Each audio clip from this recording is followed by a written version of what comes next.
Welcome. You're watching the Moody Lawyer. Justice served with experience and integrity. Hello and welcome back to the Moody Lawyer with attorney Josh Moody. With a rich background in law enforcement and a comprehensive legal career spanning criminal justice, personal injury, and civil matters, Josh offers a unique perspective of navigating complexities of the legal system. I'm Evan Mack, and today we're talking about motorcycle accidents. Josh will explain why these cases can be so serious and what injured riders need to know about protecting their rights in the state of California. This is Motorcycle Accidents in California, why riders' injuries are handled differently. Josh, sir, welcome back. Hey, thanks for having me. Awesome. Josh, what makes motorcycle accidents cases stand out from other accident claims in California? Well, I'll just turn it back on you. Why do you think motorcycle accidents are so much different and so big? Listen, I'm gonna be honest with you. Living in California, I'm telling you, like the way, because I'm from Pennsylvania originally. In California, the way motorcyclists are able to weave in and weave out in California, I've never seen anything like that where I'm from. So that has to be part of it. That has to be. That is, but the biggest part is you're on a motorcycle. You have no seatbelt. You have no crumple zone. You have you have nothing to protect you except your helmet and whatever clothing you're wearing. That's the number one reason why motorcycle accidents are so different, because there's no such thing as a fender bender. You get rear-ended on a motorcycle, not your fault, but you're going to take 100% of that vehicle coming after you. No question. So that is probably the biggest reason, is because there's just, the injuries are just so much more significant with a motorcycle, even when you're not at fault, but even when you have zero blame. You're taking 100% of the weight and the force of that 3,000-pound vehicle, that 3,000 pounds of steel coming at you at even 25 miles an hour, which we think, it's very slow, but it's still moving. You're still moving at 25 miles an hour. So that's why motorcycles are so injuries, or motorcycle cases are so important, is because you typically have higher stakes. Mm-hmm. So what type of injuries are common in motorcycle accidents? If off the top of your head, how do they kind of differ from these car crash injuries? I know you're a little more exposed, but well, obviously death. What do you see more? Death is a big one. I know, I know besides the worst part, but it has to be what's common, as opposed to, let's say you do survive that crash.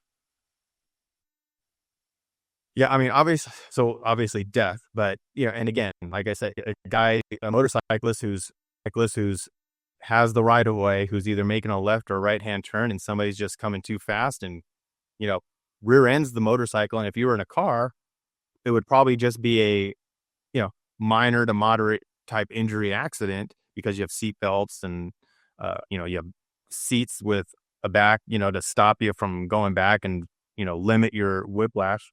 But in a motorcycle, It can launch you off onto the road and off in the field, and you hit your head and you break your neck. Now, obviously, that's worst case, but it does happen.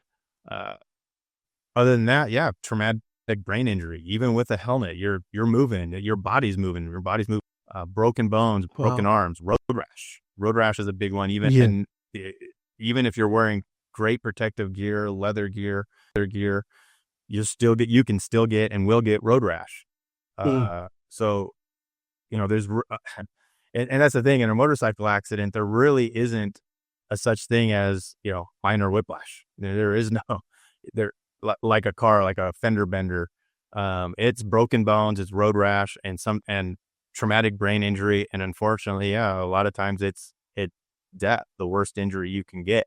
And again, that's why these are bigger stakes. They're bigger injuries.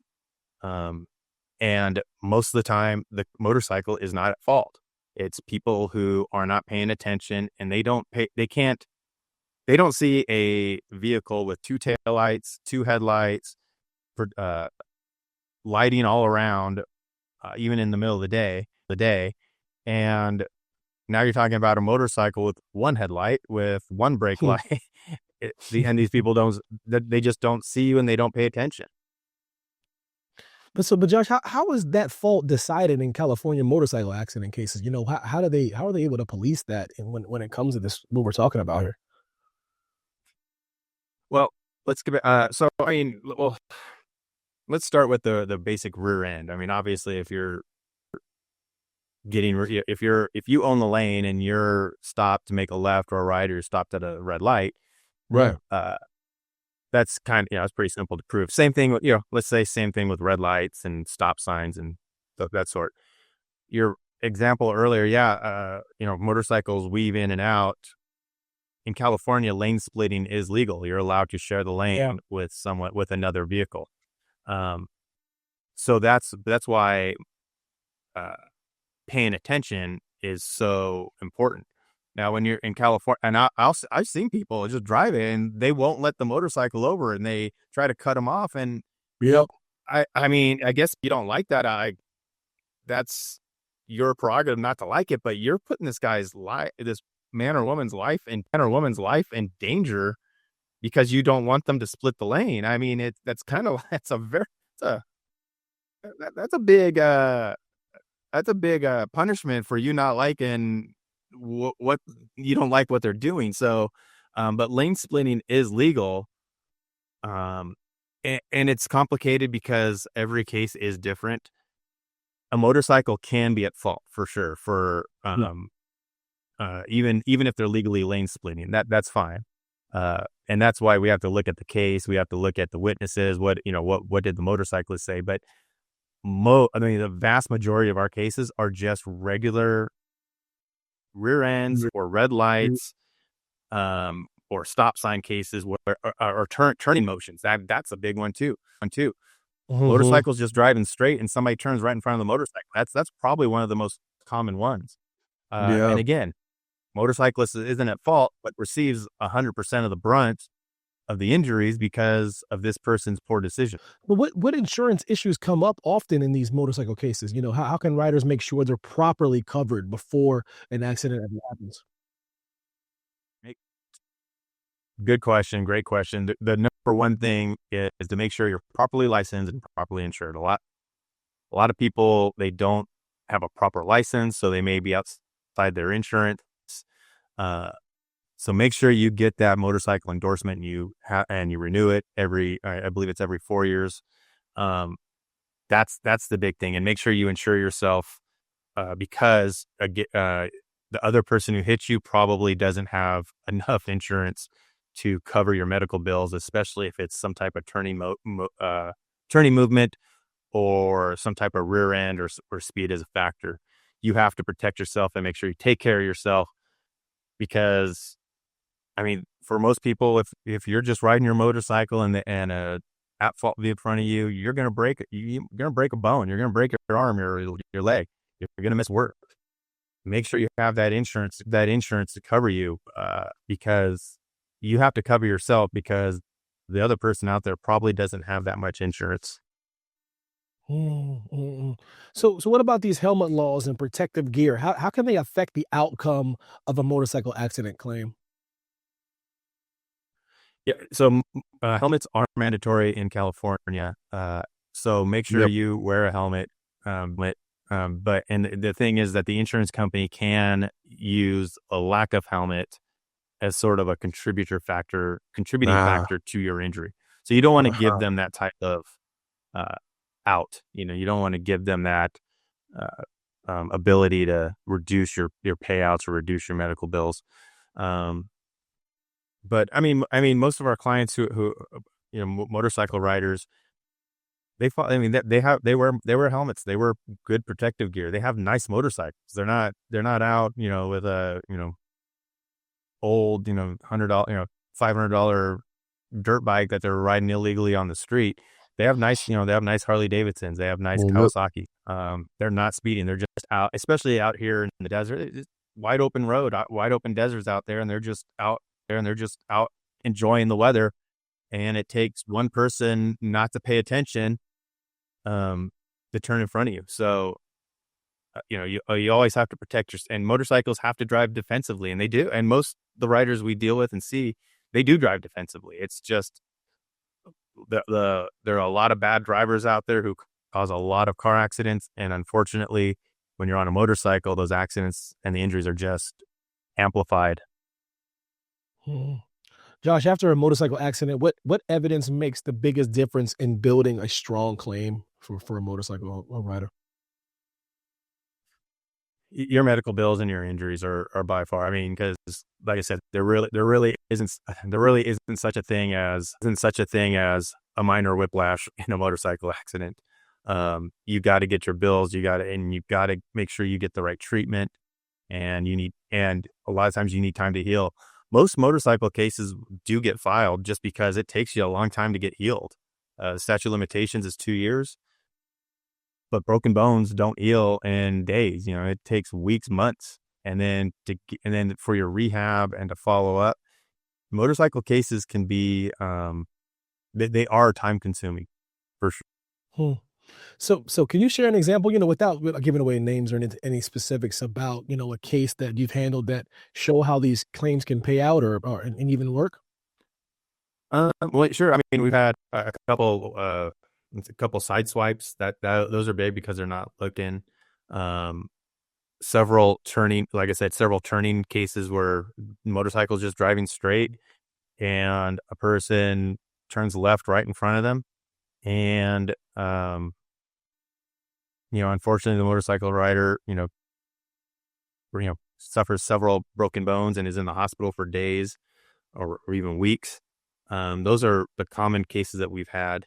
I would say probably turning motions is probably the number one reason. And then we've had a couple of rear ends. Yeah. And it just launches you. I mean, they go. And almost every single case, I would say the other driver had minimal insurance, the bare minimum. So that's why you have to have insurance to cover yourself and to protect yourself, because those cases Yep. can be big. We had one case. I had one several years ago where is actually the city was at fault, or we filed a claim with the city because they they were working on the road and they didn't put out notice that the road was under construction and slippery, and our motorcyclist slipped and ate it. But luckily he wasn't going too fast.